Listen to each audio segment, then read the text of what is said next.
ఓం నమః శివాయ. సృష్టికి మూలమైన ఆ పరమశివుని 9 దివ్య రూపాల దర్శనం. ఒక్కొక్క రూపంలో ఒక్కో పరమార్థం. మొదటిగా గంగను శిరస్సున దాల్చి జగతిని పునీతం చేసే కరుణామయుడు గంగాధరుడు. డమరుక నాదంతో సృష్టిని లయించే ప్రణవనాద స్వరూపం లయకారుడు. గరళాన్ని మింగి లోకాన్ని కాపాడిన మహా త్యాగమూర్తి నీలకంఠుడు. ప్రకృతి పురుషుల కలయికకు నిదర్శనమైన మూర్తి అర్ధనారీశ్వరుడు. మూడవ కన్నుతో అజ్ఞానాన్ని దహించి వెలుగును ప్రసాదించే త్రినేత్రుడు. నిరాడంబరతకు వైరాగ్యానికి నిలువెత్తు నిదర్శనం ఆ భోళాశంకరుడు. శాంత స్వరూపంతో భక్తులపై కరుణను కురిపించే చంద్రశేఖరుడు.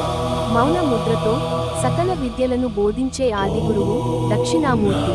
చివరగా కాలాన్ని శాసించే కాలాతీతుడు ఆ మహాకాలుడు. హర హర మహాదేవ్. మరిన్ని ఆధ్యాత్మిక విశేషాల కోసం సబ్స్క్రైబ్ చేయండి మా రుద్రగర్జన ఛానల్ని.